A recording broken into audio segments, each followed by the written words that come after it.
Alors, chers internautes, vous qui nous suivez encore de partout, nous nous excusons pour les aléas de tout à l'heure. Alors, nous étions obligés donc de changer le signal et la connexion Internet que nous avons eue nous a fait défaut. Il fallait donc changer de serveur. Alors, tout à l'heure, nous disions que nous recevions pour vous le pasteur Andouche Kaba. Il est responsable de l'église Tabernacle de la Restauration, Congo-Brazzaville, dans l'un des quartiers périphériques de la ville. Avec lui, nous allons aborder beaucoup de thèmes et dans un seul sens, qui est donc le message du temps de la fin, sachant qu'il en est quelqu'un qui prêche. Alors, très rapidement, nous allons encore retourner vers lui. Bonsoir, pasteur. Bonsoir, mon frère Glo. Alors, tout à l'heure, nous étions déjà en ligne et beaucoup de gens nous ont suivis. Alors, il est donc question que certains qui viennent d'entrer sachent qui est devant eux. Oui, je me nomme, comme tu viens de le dire, le bien-aimé frère Andouche Kaba. C'est comme on a l'habitude de l'appeler frère Andouche. Bon, tous ces titres dont nous bénéficions au profit des fonctions dont nous occupons dans le corps de Christ, pasteur, Jack, mais j'ai toujours aimé qu'on m'appelle par frère Andouche. Alors, il y a une question, certainement de beaucoup d'internautes aussi. Je me sentirais mal à l'aise si je ne vous la pose pas. Alors, vous surnommez Aigle Marron, y a-t-il une signification? On aura assez de temps pour en parler, mais je crois que le frère Branham, on l'appelle Aigle Blanc. Je crois que c'est pas d'abord parce que le frère Branham, on l'appelle Aigle Blanc, et que nous sommes inspirés là-dessus. Mais le Seigneur m'a révélé plusieurs fois, au début de ma foi, où je m'identifiais à l'aigle de couleur marron. Alors c'est difficile d'expliquer, surtout que c'est des choses spirituelles. Et je crois aussi que les enfants de Dieu sont des aigles. C'est autour de la parole que nous nous retrouvons. Donc c'est suite à cette expérience où je me voyais identifié à cet aigle, et cela est cadré aussi avec le ministère ou le travail dont nous faisons dans le corps de Christ. Et donc c'est cette couleur qui m'avait beaucoup frappé. Quand je l'ai vu pour la première fois, j'ai consulté quelqu'un et il m'a dit qu'il n'y a pas des aigles dans le message, mais c'est plus tard, à force de lire, parce que je venais après de quoi, où Dieu m'a révélé dans le message et ce que le Seigneur me montrait dans les anges. Bon, tu sais, tout ce qui est révélation n'est jamais collectif, c'est toujours individuel. Donc, je m'identifie beaucoup plus à cet aigle dont le Seigneur a rapproché avec notre ministère ou notre nature. C'est un peu ce que je peux résumer. Non, merci. Ça va être un peu plus direct. Et il faut admettre que vous venez d'être pasteur il y a 2 ans. Et vous y étiez donc quelque part. Et les gens retiendront ici que votre sortie était mouvementée, critiquée un peu de partout. Mais ce qui nous a étonnés, c'est votre silence. Est-ce que votre silence avait une signification? Bon, tu sais, frère, déjà le frère Branham dit que le message n'aura pas de succès dans la télévision. Je me suis inspiré du frère Branham en rapport avec le sermon, l'histoire de sa vie. Là où il dit que si quelqu'un parle de vous et que vous lui répliquez là-dessus, Dieu ne peut pas combattre pour vous. Donc, sachant que Dieu combat pour les saints, et il peut aussi permettre aux saints de critiquer un saint, on l'a vu, on les a vus aussi. Frère Branham dit que les propres frères les critiquaient. Donc, voyons un peu la manière dont le frère Branham combattait en supportant dans la prière, et j'étais obligé de prendre cette lancée, et cela a donné de bons fruits. On a vu le Seigneur bénir beaucoup la mission dont nous sommes en train d'exécuter. Vous avez donc préféré la voie du silence. Bon, la signification venait de la donner. Alors, nous allons donc au fond de notre émission. Et dans le monde du message, il y a beaucoup de concepts, beaucoup d'expressions aujourd'hui qui sont soit mal comprises, soit mal interprétées. Et comme nous avons quelqu'un qui prêche, je pense que les enfants de Dieu qui sont connectés, qui sont en ligne, nous en avons déjà beaucoup qui nous suivent de partout à travers le monde. qui veulent avoir de vous des éclaircissements sur certains concepts. Alors, la question qui m'arrive premièrement à l'esprit, c'est au vivant du prophète Branham. Existait-il des bandes ou alors les églises des bandes existaient? Alors, comment se passaient ces deux ministères, et les bandes et les prédicateurs? Bon, vous savez, le message est Christ. Et Christ demeure la parole. Le frère Branham, dans la parole, qui est le message, nous a parlé des bandes, qui est un ministère mondial, et nous a parlé des Éphésiens. À son époque, je me rappelle, il y avait des Riddell, Neville, des Biller, des frères Cox David, des Teddy, des Lynn, beaucoup de frères qui étaient autour de lui et dont lui l'encourageait d'aller prêcher l'évangile. Et il y avait aussi de ces églises qui croyaient au message de frère Branham où les prédicateurs ne prêchaient pas, on n'écoutait que les bandes. Par exemple, là où on a prêché le lever du soleil du nom de chat, cette église n'écoutait que les bandes. Mais aucun prédicateur. Si Branham ne vient pas prêcher là-bas, c'est la bande qu'on jouait. Donc, ce que nous voyons aujourd'hui, c'est la génération actuelle supportée. Ce n'est pas que je dénigre cette génération, mais qui a poussé plus l'accent dans le sens polémique pour essayer de montrer comme si c'est un mouvement nouveau. Non, les bandes sont jouées dans les églises depuis le vivant de frère Branham. Les ministres ont commencé à prêcher depuis que Dieu a créé le monde. Moïse était un ministre, Daniel était un ministre. Quand Jésus est venu, il appela les ministres. Quand Paul arrive, il définit les Éphésiens. Donc, frère Branham reconnaissait le ministère de bande, frère Branham reconnaissait le ministère des Éphésiens. Et ça doit continuer jusqu'à la seconde vie. C'est un peu ça. Alors, je crois que tous ceux qui sont en ligne, ou ceux qui se posent des questions, ont eu quand même des réponses. Une autre expression aujourd'hui également, qui fait aussi suite de la même liste, c'est l'expression quartier général. Est-ce qu'il y a-t-il une définition structurelle de ce concept de quartier général? Bon, je vais aller un peu droit, sachant que tout ce que nous disons doit avoir profondément le message. Frère Branham dit dans le sermon la puissance de Dieu pour transformer, la puissance de Dieu pour la transformation. En 65, il dit tout lieu doit avoir un quartier général quelque part. Ici, par exemple, la convention, le chapitre, l'église, Dieu a un quartier général, un grand pays comme le nôtre. Donc, le quartier général, par définition, c'est comme la source qui produit l'énergie pour un régime. Par exemple, l'état-major. Vous voyez, c'est ça le quartier général. Maintenant, à son vivant, sachant que, au fait, Branham avait vécu une expérience. Dans cette vision, Dieu demanda au prophète d'aller à l'ouest.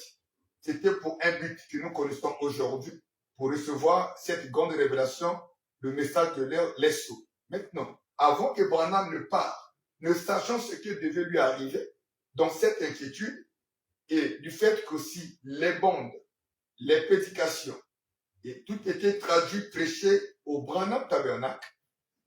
Branham a souhaité que le Branham Tabernacle soit le QJ. Il dit ça dans la brochure Monsieur est le signe du temps de la fin. Il dit, entre-temps, autant que je sache, chaque message sera prêché ici, dans ce tabernacle. C'est ici que seront faites les bandes. C'est ici que se trouve le quartier général. Écoutez, je n'ai pas l'intention de rester dans l'ouest. Parce que Dieu lui avait demandé d'aller à l'ouest. Maintenant, dans le serment, le combat, prêché un jour après. Monsieur est le signe du temps de la fin. Ici, c'est le 30. Là-bas, c'est le 31. Et là-bas, c'était le 30. Il dit ceci.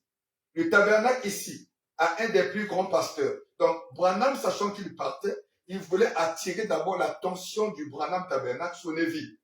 Et ensuite, il montra que c'est ici votre quartier général. Après, il présente le souci. Le souci, c'était lequel? Comme il partait, alors il s'est dit, qu'est-ce qui pourra m'arriver? Vous comprenez? Il dit, je sais ce que sera mieux pour nous tout de suite, la la conduite du Seigneur. Et il dit, c'est simplement une vision. J'ignore ce que cela signifie. J'ai confiance et je crois vraiment que ça sera pour l'amélioration de l'Église. Alors, il a dirigé la pensée des gens vers Neville, vers le Branham Tabernacle. Mais en 63, pour terminer sur la pensée du QG, en 63, Branham n'a pu placer le QG du message sur le Branham Tabernacle. Écoutez, nous sommes dans le message intitulé « Le messager du temps du soir », prêchant 103. Branham dit, par conséquent, paragraphe 89, quand Dieu envoie ses prophètes, ses messagers du Nouveau Testament, il s'adresse à un seul. Et cet homme devrait apporter le message, suivez, à partir de lui. D'autres allaient partout portant le même message. Donc, par William Branham, Dieu suscita des Éphésiens pour prendre ce même message et la porter ailleurs. Branham, quand il dit, mais il devait y avoir un quartier général. Dieu en a toujours eu un. Je suis heureux qu'il en ait un ce soir. C'est le Saint-Esprit. Bien sûr, nous le savons tous, eh bien, il ne s'agit pas d'un groupe, mais le Saint-Esprit qui est le quartier général. Je termine. Branham dit, c'est-à-dire le message de l'heure. Donc, le quartier général, aujourd'hui, au temps du soir, c'est le message de l'heure, le Saint-Esprit. Soit, ça veut dire qu'aujourd'hui, on ne peut plus pointer un lieu géographique, contrairement à ce qui se dit. Donc aujourd'hui, ça ne peut plus figurer aux États-Unis. Le prophète l'a bien dit, le Branham Tabernacle pour nous reste un endroit historique. Mais le Branham Tabernacle n'est pas le quartier général du message ou de l'épouse. C'est le frère Branham. Alors, chers internautes, vous qui nous suivez de partout, encore une fois de plus, pour ceux qui viennent de s'ajouter sur la page officielle du pasteur Andoche Kaba, qui sont en direct, qui nous suivent de partout à travers le monde. En tout cas, nous vous souhaitons la bienvenue à cette émission. Alors, la suite, il y a une question encore qui m'arrive, pasteur. Sachant que l'âge de l'Église est toujours représenté par un homme, soit un pasteur, mais nous voulons quand même que les gens sachent quelles sont les limites de cet homme. Est-ce à sa mort ou sa mission, son importance va au-delà de sa mort? Bon, vous savez, excusez-moi, en ce que je sache, la mort, frère Branham définit ça comme un véhicule qui nous ramène. Vous voyez? La mort nous ramène. La mort ne change personne. Nous ne croyons pas que la mort peut changer quelqu'un. Parce que toutefois, quand cela arrive, nous partons par la direction dont nous avons vu. Mais l'esprit de l'homme reste le même. La mort ne peut changer personne. Par exemple, vous savez, quand Saül a tourné le dos à la parole, il est allé contacter la sorcière d'Endor. Et cette dernière invoqua l'esprit de Samuel. Et quand Samuel sortait, Samuel était toujours prophète. C'est sûr. Il a même prophétisé sur Saül en lui disant, pourquoi perturbes-tu mon repos? Demain à la même heure, tu seras avec moi. C'est pour dire, si vous êtes prophète, vous mourrez, vous demeurez prophète. Si vous êtes païen, vous mourrez, vous demeurez païen. La mort ne change personne. Quand Paul est mort, il est resté prophète. Branham aujourd'hui, il est mort, il est resté prophète. Donc la mort ne change personne. Alors maintenant, la question qu'il faut se poser aujourd'hui, c'est vrai que les gens se disputent l'âge. D'autres reconnaissent que nous sommes à l'âge de la Odyssée, mais tout le monde ne reconnaît pas le prophète de l'âge de la Odyssée. Alors comment reconnaît-on le prophète des âges? Bon, le frère Branham me dit que il parle de la loi de l'identification. Le prophète d'un âge, vous savez, d'avance, les noms, Dieu ne compte pas les noms. Et quand Dieu veut accomplir quelque chose, il attire l'attention des hommes spirituels, c'est-à-dire l'épouse de cette période-là, sur les Écritures. Souvenez-vous, Ésaïe prophétisait sur la venue de Paul, mais le nom n'était pas cité. Ésaïe prophétisait sur la venue de Jésus, le mot ou le nom Jésus n'était pas cité. Abraham a reçu la prophétie sur la droite de Dieu qui devait libérer Israël. Le nom Moïse n'était pas cité. Et quand Paul arrive, c'est Anania qui rappelle à Paul ce que Dieu avait dit à Ésaïe, que tu as pour mission d'apporter le salut aux nations. Donc, et quand Jésus arrive, Jésus répéta aux pharisiens, sondez les Écritures. Donc, pour identifier le prophète ou le messager de l'âge, nous ne devons pas regarder le nom, mais nous regardons les Écritures. Même pour fixer les successeurs, pour fixer les prophètes majeurs, mineurs, il faut que l'Écriture nous aide à le situer. Parce que la parole ne faillit pas. La parole rend toujours témoignage.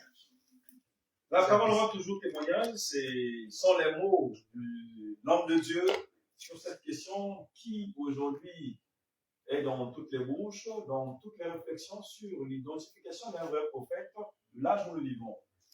Alors, pasteur, on va atterrir un peu brusquement. C'est la question fait un peu polémique.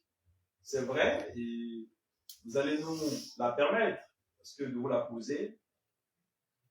Si aujourd'hui le prophète de l'âge est identifié, vous croyez que c'est William Branham? Oui, je reconnais le frère Branham comme mon prophète, comme le dernier message.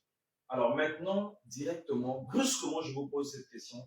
Quelle est la place du frère Joseph Marion Branham par rapport au message d'aujourd'hui? Bon, comme je venais de le dire, la loi de l'identification ne faillit pas. C'est comme des types.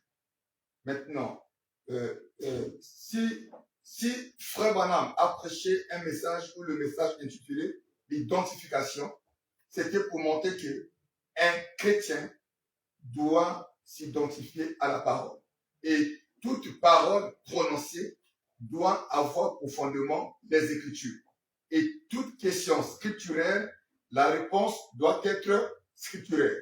Alors, pour connaître la place de Joseph Branham, notre précieux frère, nous devons faire recours aux Écritures qui pourraient nous orienter sur la personne qui a joué dans la Bible le rôle du frère Branham. S'il n'y en a pas, alors on sera perdu. Parce que les Écritures sont des pistes. Voilà, alors vous avez le temps d'éclairer les internautes qui nous suivent sur vraiment la place réelle du frère Joseph Branham. Comme vous venez de le dire, il faut partir vers les Écritures. Alors que vous avez le temps, alors les gens sont en ligne, vous écoutent. Merci beaucoup. Pour commencer, je ne dirais pas que nous sommes quelqu'un d'important. Mais je crois que dans la méditation, les prières, nous essayons d'étudier les Écritures comme le prophète le dit. Il dit, un berger doit étudier les Écritures afin de les présenter au peuple. Donc, frère Branham nous demande toujours de regarder les types. Pour commencer, nous avions connu 7 grands âges, depuis Éphèse jusqu'à Laodicée. Et frère Branham dit, le premier âge, Éphèse, est le modèle. Pourquoi? Parce que Éphèse a vécu un peu avec l'église primitive. C'était pas trop loin des apôtres. Et à partir de l'église primitive, nous pouvons juger tout le reste des églises dans les âges. Donc, toute église du message ou des âges doit avoir pour modèle l'église primitive. Maintenant, quand Jésus a prêché, Paul était seul. Saul n'était pas parmi les apôtres. Je vais aller un peu droit. À partir des 12 apôtres, nous découvrons les noms qui sont cités. Jean, Matthieu, André, Simon, et tout ce monde qui constitue le nombre. Je peux les citer, les noms sans nom, mais je sais que vous le connaissez. Maintenant, moi, j'aimerais beaucoup plus me référer sur Jean. Si je veux définir qui est Jean, je pourrais avoir les traces sur Joseph. Pour commencer, qui est Jean? Jean identifie le mot apôtre. Parce que quand Jésus appelle les disciples, ses disciples, parmi les 12, il y avait Jean à l'intérieur. Et quand Jean accepte d'être disciple, il est appelé apôtre. Maintenant, chemin faisant, nous découvrons, à partir de là, l'apôtre Jean a fait des missions d'évangélisation pour gagner les âmes. Il a prêché la parole.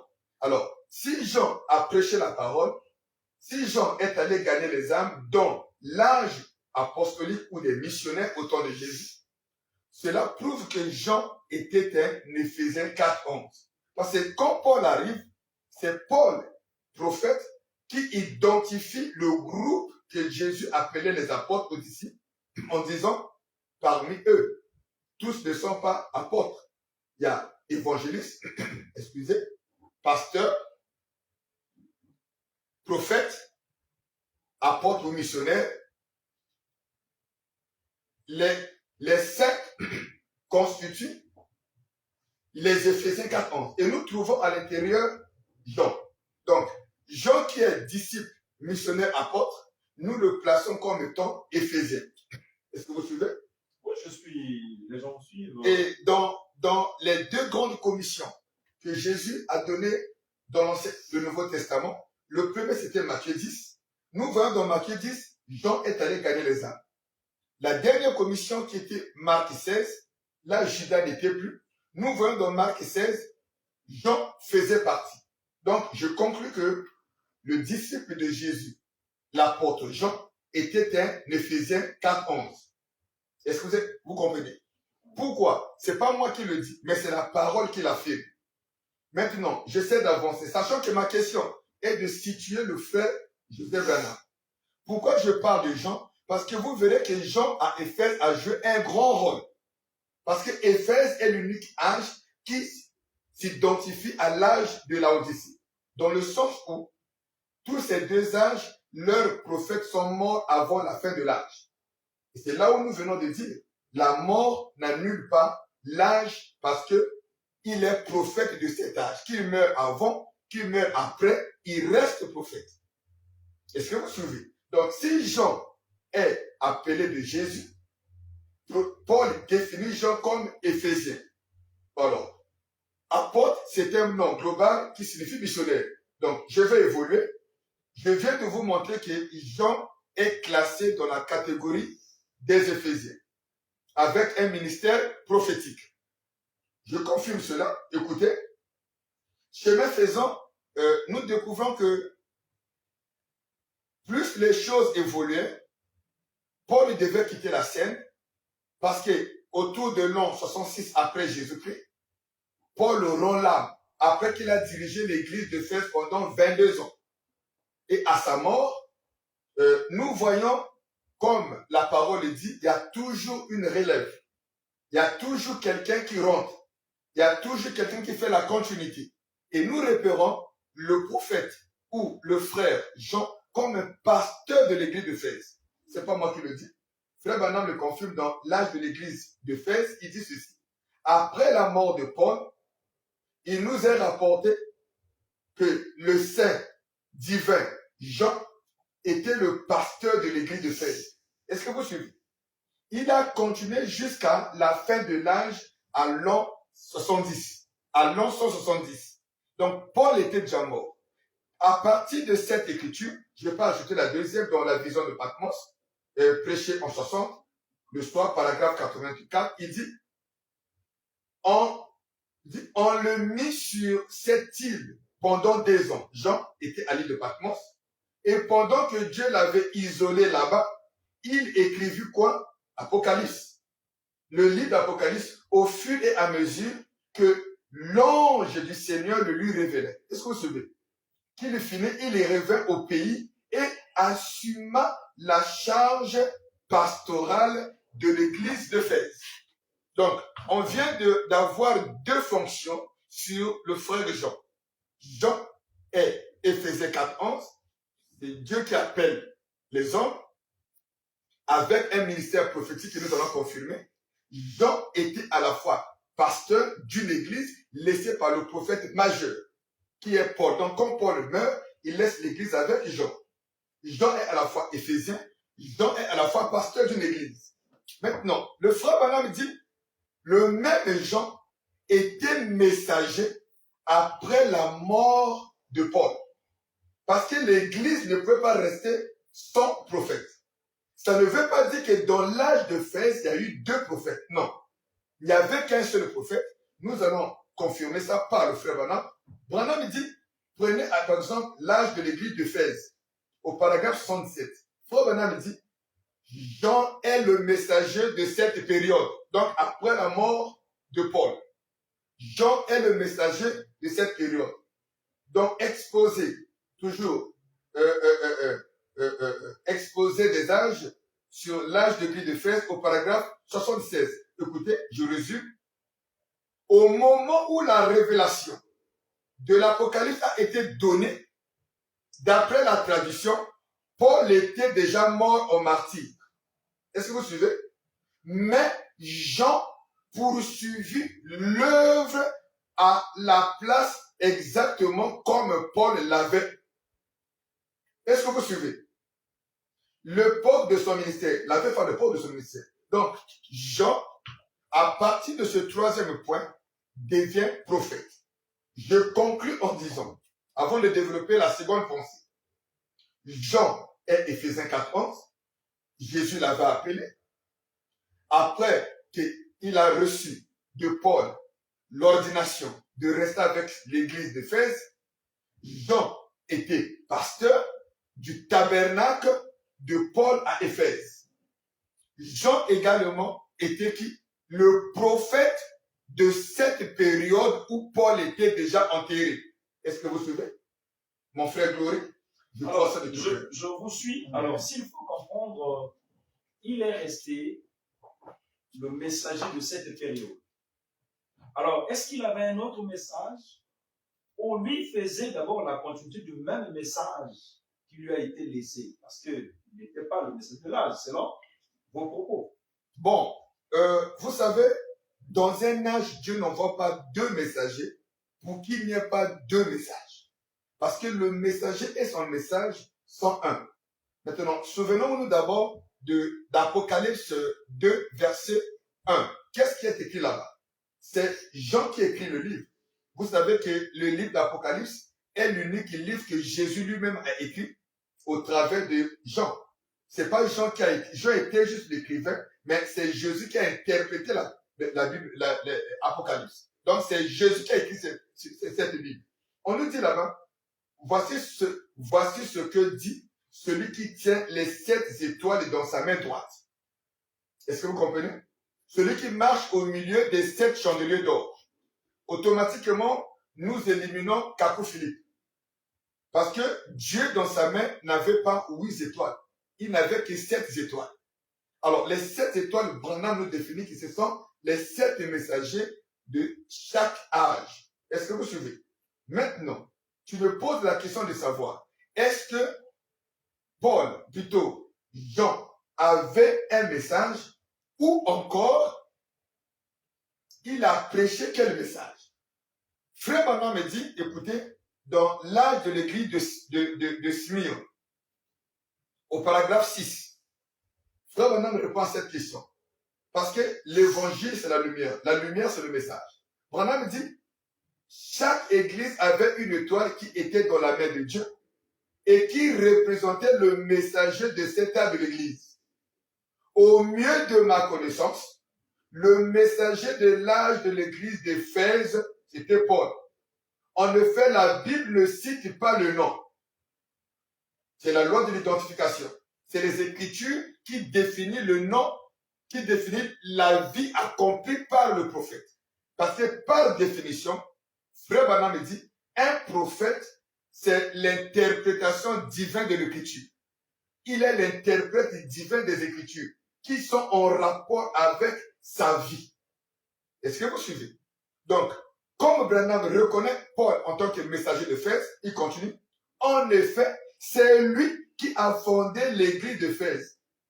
Vous voyez, l'église d'Éphèse fut fondée par Paul. Et il continue. C'est lui qui apporta la lumière à l'église. Est-ce que vous comprenez? C'est lui, Paul, qui apporta la lumière à l'église d'Éphèse. Et Jean a reçu cette lumière. Est-ce que vous suivez? Donc, Paul a fondé l'église d'Éphèse et nous avions défini Éphèse était l'une des villes de l'Asie mineure. Pas tout le continent, mais une partie. C'était une étendue de terre. À l'intérieur, ça contenait 7 grandes villes. Et les 7 églises portant le nom de chacune des villes. Frère Branham me dit, il y avait d'autres églises. Mais Dieu n'a pas tenu compte des autres églises, mais il a préféré prendre les églises qui portaient les noms des villes parce que le nom avait le caractéristique sur cette église le long des âges. Par exemple, Laodicée, le nom là caractérisait les gens de notre époque dans l'âge de Laodicée. Donc, l'église d'Éphèse, c'était Jean qui a reçu la continuité après que Paul est mort. Mais avant que Paul ne meure, je termine pour répondre droit à ta question. Jean a reçu la lumière venant de Paul, a dit William Branham. Donc, Jean n'avait pas un message. Jean devait attirer l'attention des gens à prêcher le message de Paul. Parce que Paul et son message étaient un. Si Jean recevait un message, automatiquement, dans les mains de Dieu, et dans la main de Dieu, il devait avoir 8 étoiles. Merci beaucoup. 8 étoiles, alors, vous venez de nous parler de l'histoire. Et tous ceux qui nous suivent en ligne peuvent se poser la question, mais Jean, nous ne l'avons pas vu, Jean, nous ne l'avons pas connu. Est-ce qu'aujourd'hui, on peut ramener l'histoire au présent? Tout à fait. Alors, s'il faut ramener cette histoire au présent, qui aujourd'hui on peut identifier à Jean? Ok. Bon, vous savez, ce qui est bien, c'est que le message a été répandu jusqu'aux extrémités de la terre. Et quand Jésus a dit, je bâtirai mon église, Frère Branham dit, c'était une prophétie qui s'est accomplie le long des âges. Parce que depuis près de 2000 ans, Dieu bâtit une épouse au moins de la part. Maintenant, les types ne faillissent pas, mais l'écriture ne faillit jamais. Avec les types, on peut se tromper, mais l'écriture, en tout cas, reste la parole. Et la parole ne faillira pas. Pourquoi j'ai commencé à montrer qui est Jean? C'est parce que si vous comprenez Jean, vous allez comprendre le Jean de Georges. Le Jean d'aujourd'hui. Et il est très capital. Alors, les internautes qui nous suivent en ligne, nous en avons déjà assez nombreux, qui nous suivent de partout à travers le monde. Nous vous remercions encore de nous rejoindre sur cette page. Alors, nous sommes en train de continuer. Alors, cher pasteur, je vais aller un peu de façon brusque. Vous avez scruté les Écritures sur Jean. Alors, j'ai la tentation de vous poser la question de savoir, Joseph Branham, est-il, Éphésiens 4, 11, un pasteur ou un prophète comme son père? Bon, vous savez, la place de frère Joseph, c'est pas à un prédicateur de le situer. La place d'un prophète est prédite par un prophète. Et frère Branham encourageait les pasteurs, pourquoi? Parce qu'ils devaient étudier les Écritures pour répéter ces choses aux enfants de Dieu. Aucun homme ne peut placer quelqu'un. C'est la parole qui place les gens. Alors, qu'est-ce que dit le message de William Branham sur Joseph? Je commençais par dire Joseph est une promesse. Comment est-ce que Joseph est venu sur terre? Pour les lecteurs de la Bible, du message, Joseph Branham est venu sur terre suite à un désir. Quand son papa méditait sur le Joseph de Jacob, il a découvert que le Joseph de Jacob avait sauvé l'humanité de la crise naturelle, la faim. À partir de là, cela a touché son cœur. Si un homme peut sauver l'humanité suite à une crise de faim, qu'en est-il de celui qui peut sauver l'humanité suite à une crise spirituelle? Oh, l'ange avait dit à Frère Branham d'emmagasiner la nourriture. Vous voyez? Sachant que ce que Dieu a fait avec Israël et dans le naturel, il le fait avec nous dans le lit naturel.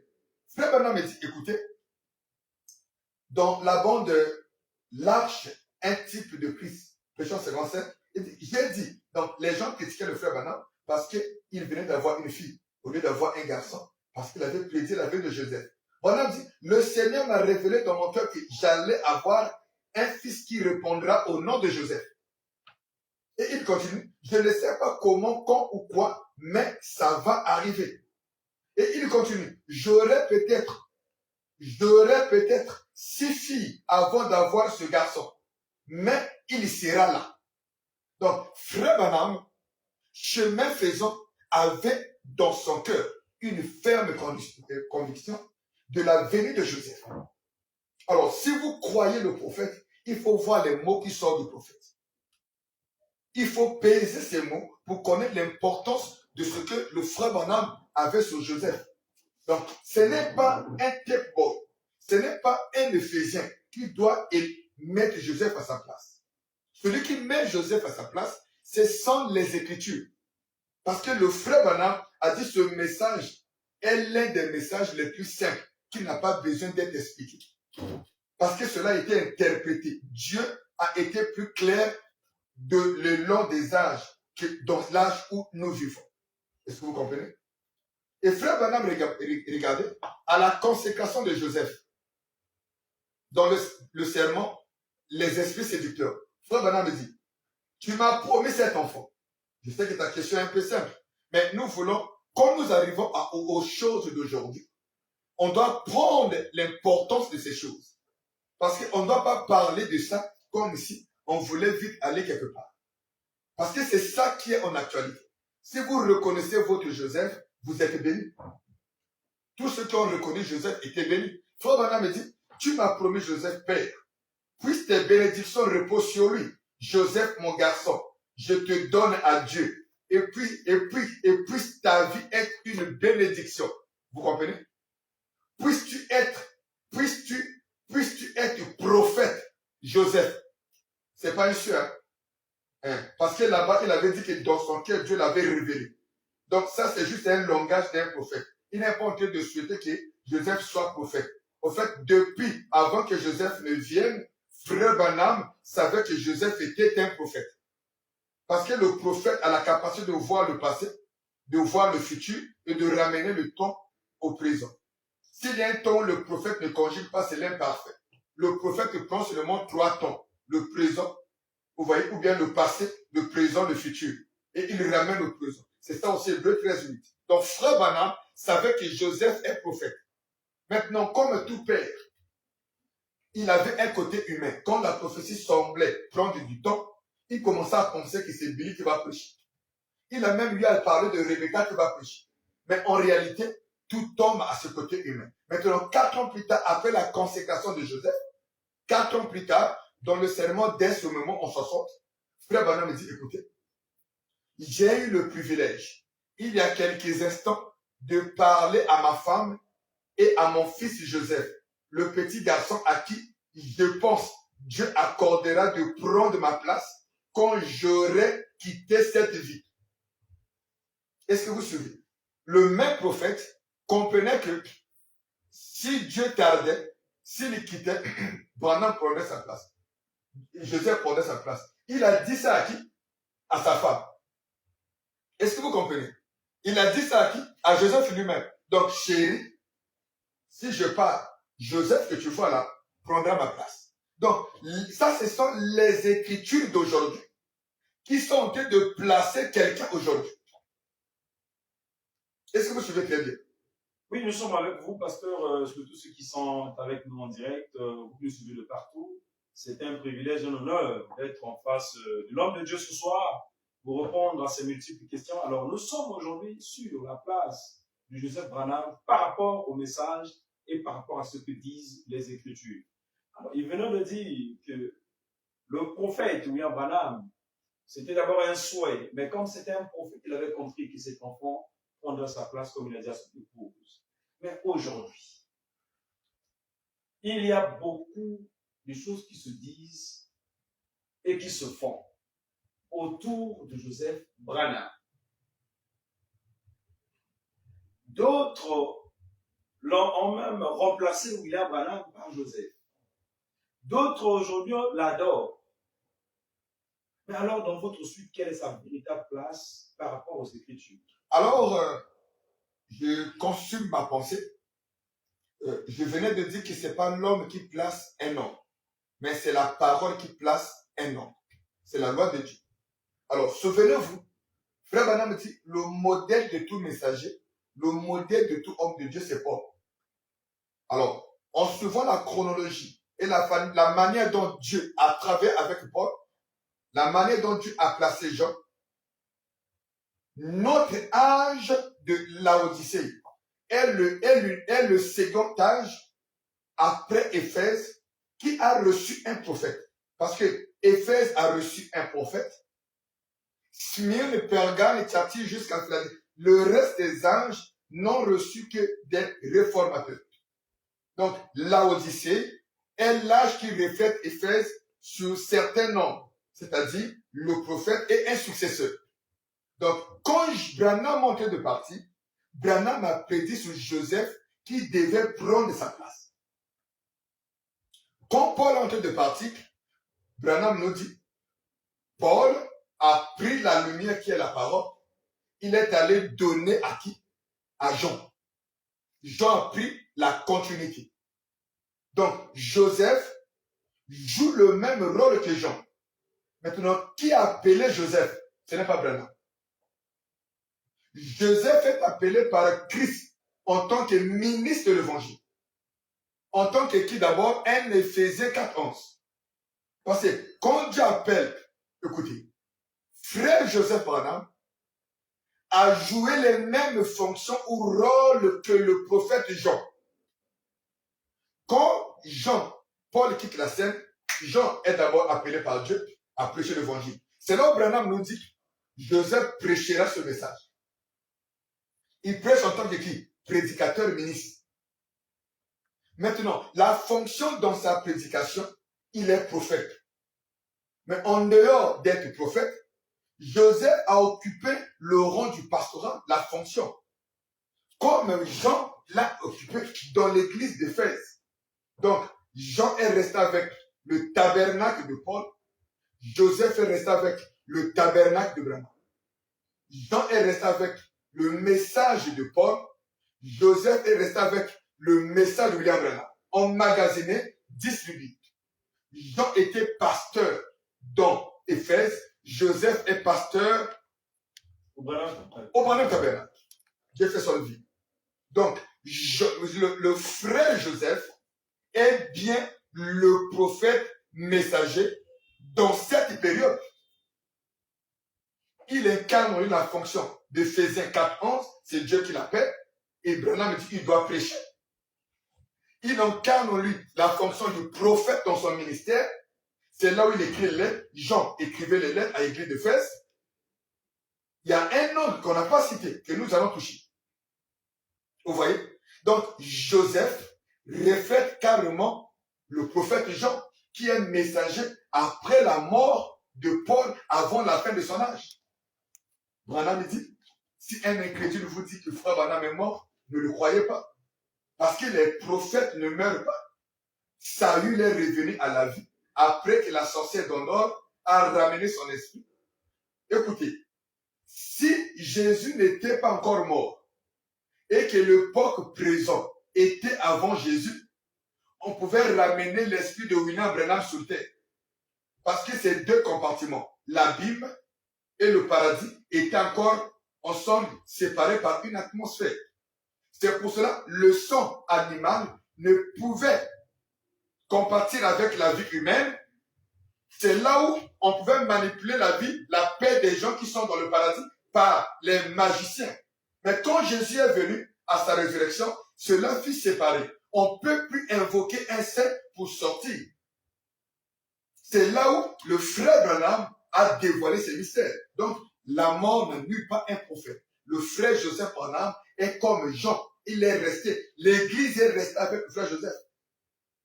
Alors, l'église dont on parle, est-ce le Branham Tabernacle ou alors c'est le message?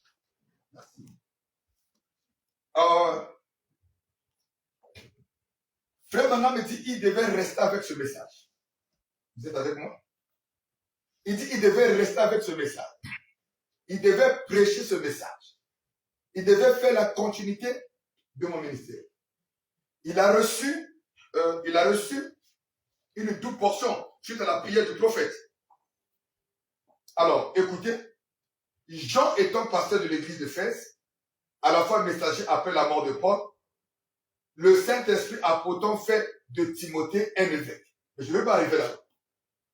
Je m'arrête comme une lumière pour dire le message dont Joseph Branham est resté, ou l'église dont il est resté, il y a un point très, très profond. Quand le frère Branham me dit, Joseph ferait la continuité de ma mission, il n'a pas dit comment Joseph devait faire cette continuité. Ça reste un mystère. Ça reste un mystère.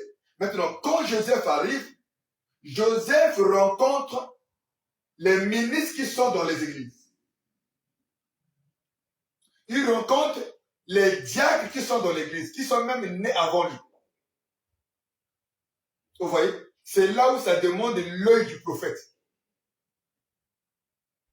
Donc, Joseph est resté avec l'église qui est l'épouse. N'ignorons pas ça. Il est resté avec l'église qui est l'épouse du temps du soir. Parce que Branham a dit qu'il ferait la continuité du message que j'ai prêché. Le message là était adressé à l'épouse. Ce n'est pas un groupe de gens que Joseph doit diriger ou prédire les choses. Il parle de l'épouse. Mais dans le travail que Joseph fait, il y a un côté où les Écritures introduisent les ministres. Qu'est-ce que Jean faisait à Éphèse? Il demandait aux gens de lire les lettres et de suivre ce que Paul avait prêché. Parce que Paul avait dit, si un ange vient du ciel apportant un message, contrairement à ce que j'ai apporté, qu'il soit anathème. Jean n'avait pas une partie des gens d'Éphèse. Jean envoyait les lettres à toutes les églises d'Éphèse, en rapport avec le message de Paul.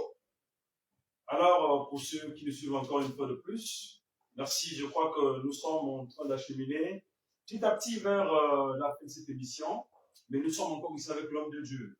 Alors, certainement, les internautes, ceux qui sont en ligne, se posent les mêmes questions.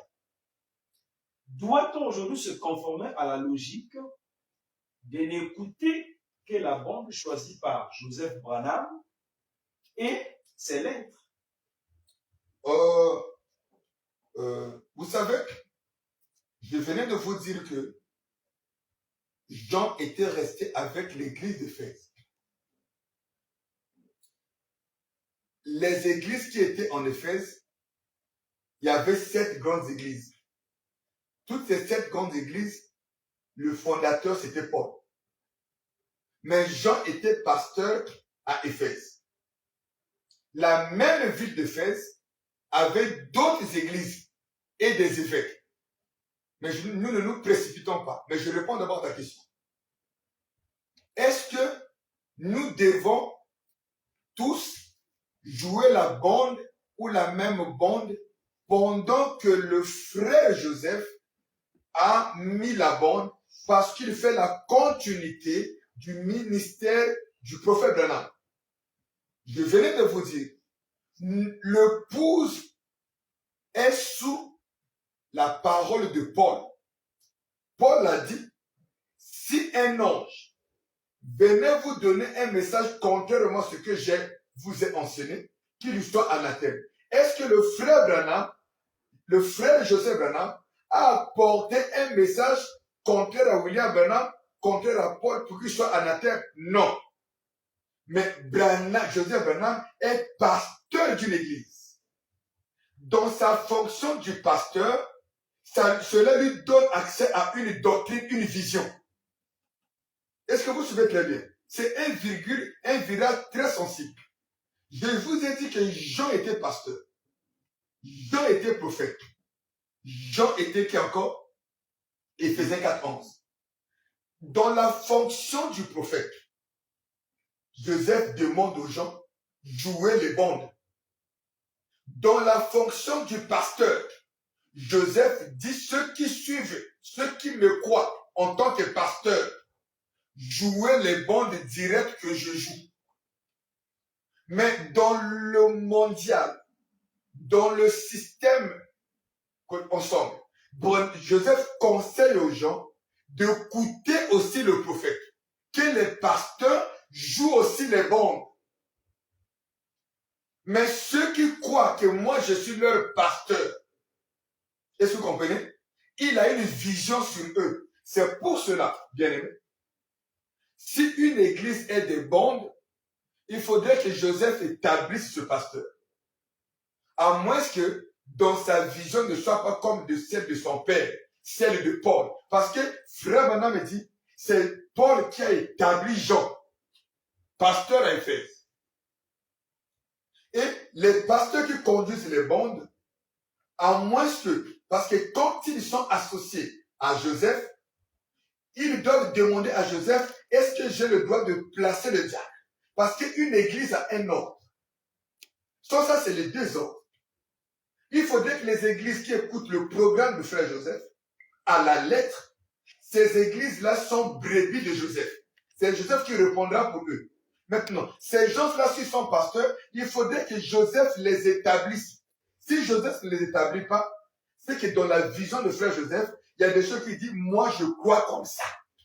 Or, frère Branham me dit, quand un pasteur a une position qu'il croit, vous ne pouvez pas le combattre.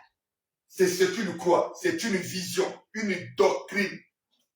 C'est là où Joseph prend un nom, son père prend un nom.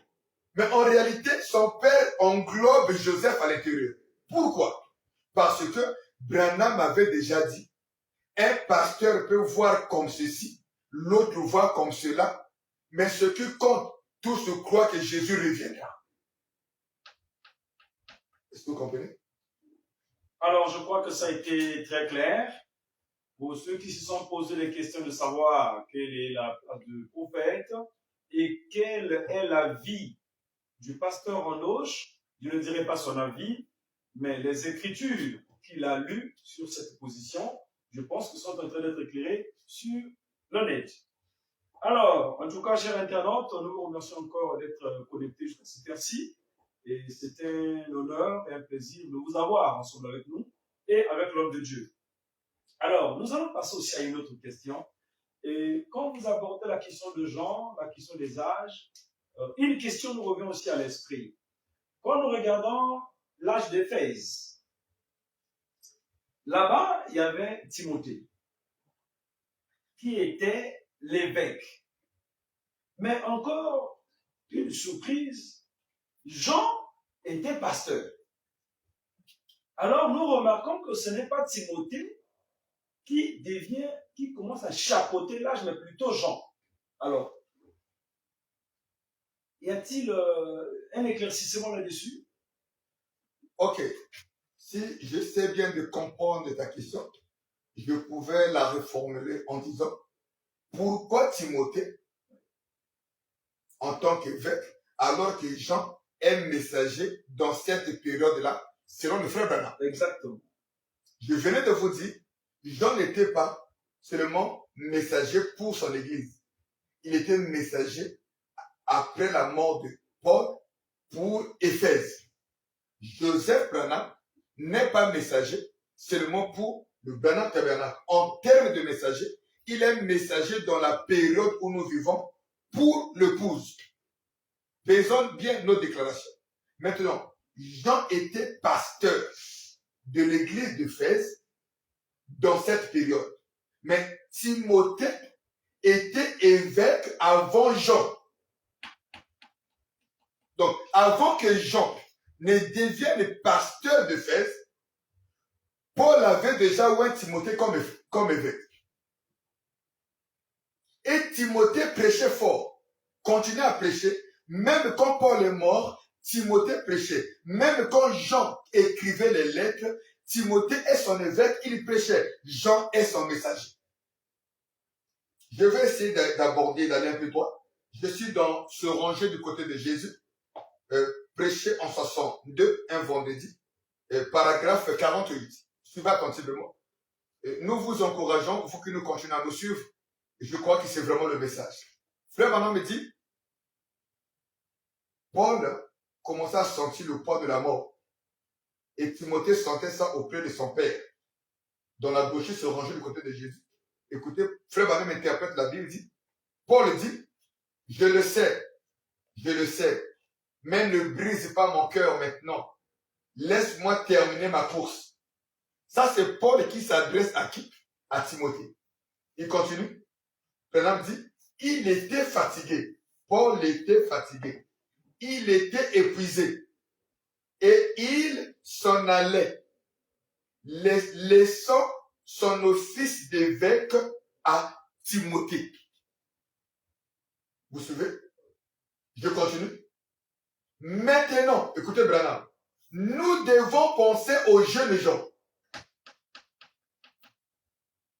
Nous avons des enfants, la plupart d'entre nous ici, hommes mariés, nous avons des enfants. Eh bien, qu'en est-il de ceux qui vont venir?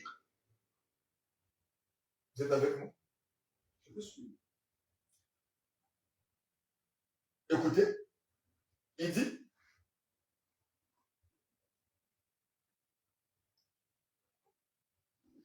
1 Timothée, chapitre 1, verset 1 à 3. Écoutez. Paul, apôtre de Jésus-Christ, par l'ordre de Dieu notre Sauveur et de Jésus-Christ notre espérance. À Timothée, mon enfant légitime en la foi. Vous savez? Que la grâce, la miséricorde et la paix soient données de la part de Dieu le Père et de Jésus-Christ notre Seigneur. Timothée était l'enfant légitime en la foi. Paul continue. Je te rappelle l'exhortation que je t'adressais à mon départ pour la Macédoine. Lorsque je t'engageais à rester à Éphèse. Engagé. Donc, quand il a placé comme évêque, vous suivez? Afin de recommander à certaines personnes de ne pas enseigner d'autres doctrines. Or, Timothée est Éphésiens 4:11. Jean est prophète dans cette période-là. Donc, Timothée est en train de veiller sur Jean. Jean aussi est en train de veiller sur Timothée. Mais l'église est restée dans la main de Jean. Je ne sais pas si vous me suivez. En tout cas, c'est clair et je crois que ceux qui le suivent en ligne sont en train de comprendre beaucoup de choses, surtout qu'à cette question, et c'est des questions comme ça qui taraudent les esprits de beaucoup de croyants, surtout le message, surtout l'enseignement des âges est assez complexe et ce n'est pas facile. Alors, nous sommes en train d'évoluer sur cette question-là. Je pense que... Alors, la question qui arrive ensuite, Timothée et Jean, prêchaient-ils le même message? Si oui, lequel? Bon, je crois que Timothée et Jean prêchaient le même message. Parce que je venais de vous lire une écriture où Frère Branham me dit, déjà, en rapport avec 1 Timothée 1, verset 1 jusqu'à 3, nous voyons que Paul a affirmé que Timothée est son fils légitime. Vous suivez? Donc, c'est un fils qu'il a engendré. Et Timothée croyait la foi de Paul. On ne peut pas placer un évêque qui ne croit pas comme toi. Et Paul l'ordonne. Écoutez, il dit, afin de recommander à certaines personnes de ne pas enseigner d'autres doctrines. Ça prouve que Paul, Timothée, prêchait le message de Paul. Timothée prêchait le message de Paul. Maintenant, le même Paul, avant sa mort, il a placé Jean comme pasteur à Éphèse. Parce que Frère Branham me dit dans l'enseignement des âges que Paul est resté pasteur à Éphèse pendant 22 ans. Ensuite, il plaça Jean et il est parti. Donc, on ne peut pas placer un associé qui ne croit pas comme toi. Or, Branham me dit, c'est Paul qui apporta la lumière de l'évangile à Jean. Maintenant, repartons dans l'étude des âges à Éphèse. Nous savons tous que Pierre était le pasteur de Jérusalem. Quand Pierre rencontre Jésus, Paul n'est pas avec Pierre. Quand Paul rencontre Jésus, Pierre n'est pas avec Paul. Et la parole nous enseigne que Paul est allé passer 3 ans et demi en étudiant la parole loin de Jérusalem. Et il devait revenir pour identifier sa doctrine avec la foi des anciens. Paul. Frère Branham me dit, Paul, arrivé à Jérusalem, il devait rencontrer 3 icônes. Donc 3 colonnes. Il dit parmi ces colonnes, les 3, il y avait Pierre, il y avait Jude, le frère de Jésus, vous suivez, et il y avait Jean. Pour confronter sa vision. Et l'élément premier que Paul devait rencontrer, c'est l'être Pierre. Parce que Pierre a reçu l'ordre de rester avec l'Église. Or, Pierre n'était pas prophète. Je suis en train d'arriver à la question que tu viens de poser. C'est de savoir, est-ce que Jean prêchait le même message que Timothée?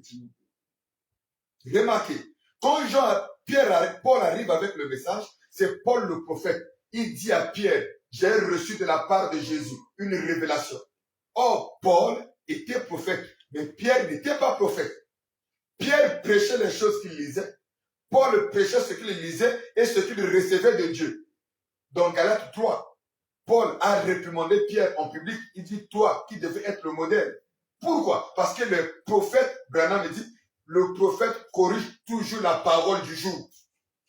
Il est obligé de corriger Pierre. Et frère Branham me dit, Pierre a changé sa doctrine. Ça veut dire que Pierre commençait à prêcher le message de Paul. Donc, prêcher le message de Paul n'a pas commencé avec Jean. Quand Pierre a convaincu Jean, et quand Paul a convaincu Pierre, il savait que le reste était facile. Donc, le prophète Paul a changé la vision de Pierre. C'est le prophète qui corrige. Maintenant, il a placé Jean pasteur dans son église d'Éphèse. La loi de la parole. Je ne peux pas te placer associé tant que je ne crois pas comme moi. Donc ça, c'est la politique. Et frère Branham me dit, c'est Paul qui a apporté la lumière. La lumière, c'est quoi? Est-ce que Jean ne croyait pas la lumière? Si, il croyait en Jésus. Il a vu Jésus dans les dimensions les plus élevées pour écrire les 22 livres. Mais la vision, c'est le message. La lumière, c'est le message. La lumière, c'est l'évangile, a dit la Bible. Donc, dans l'évangile que Paul avait apporté, il y avait un plus. Il y avait un plus de ce que les apôtres avaient reçu de Jésus. Parce que Dieu, Christ était en Paul pour révéler la parole du jour. Et donc, Timothée prêchait le message de Paul. Jean prêchait le message de Paul. Et il écrivait les lettres, a dit William Branham. Et la Bible le confirme. Les lettres là, c'était quoi? Il demandait aux gens de ne pas abandonner la vision. Croyez toujours ce que Paul a dit.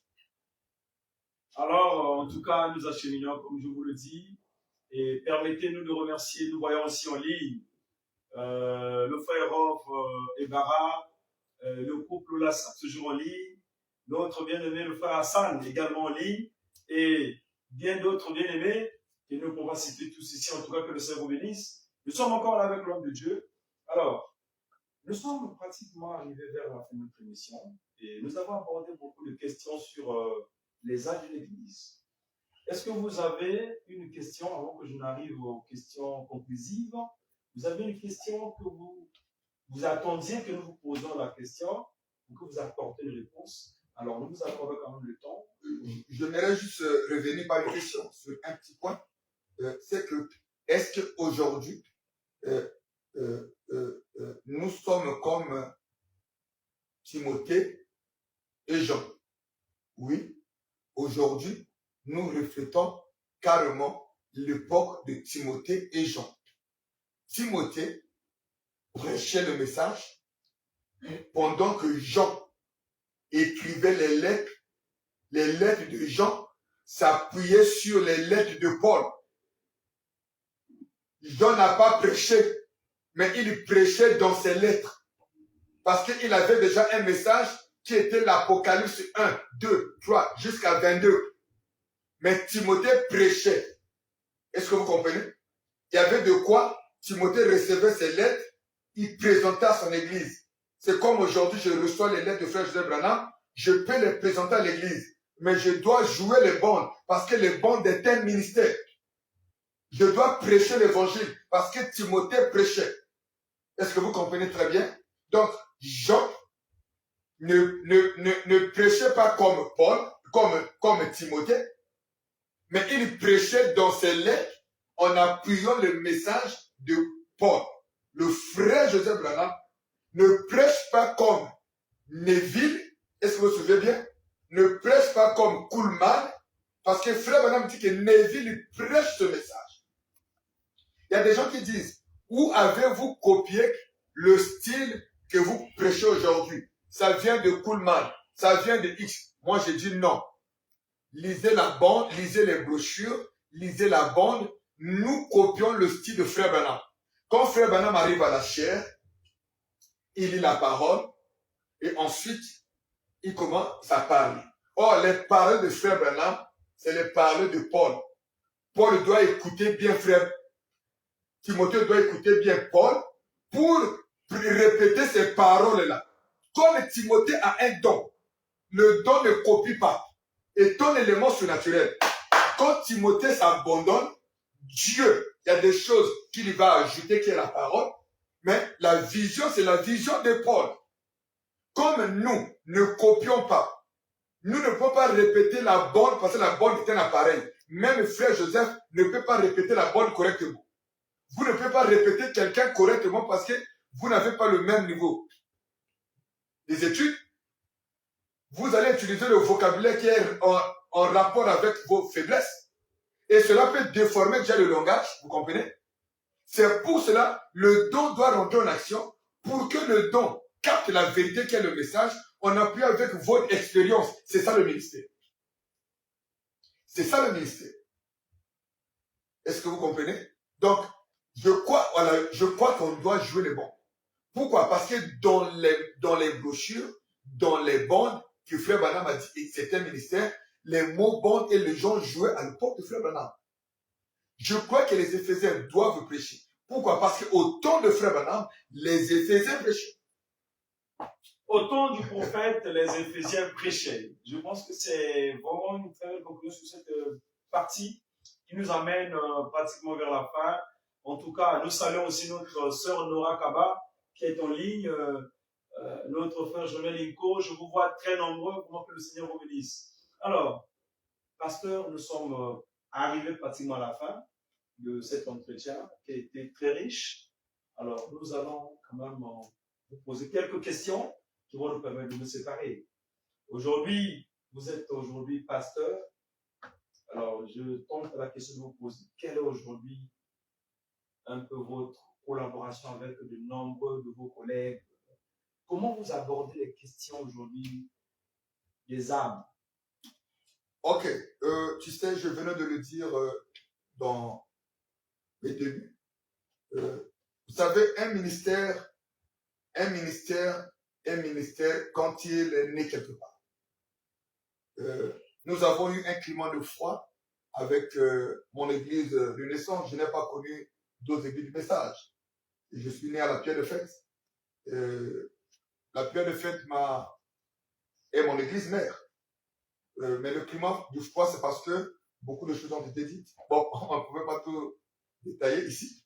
Et j'ai dit en grand livre que j'étais avec le révérend Massamba à peine le 11 mars qu'on a eu notre dernier échange.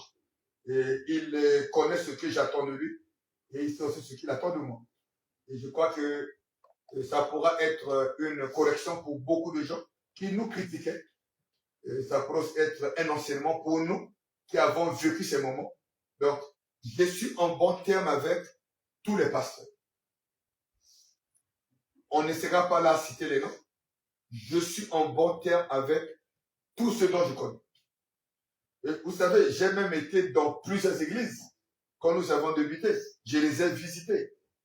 Et d'autres, on a eu des rencontres à la maison parce qu'on ne peut pas toujours aller jouer de la chair.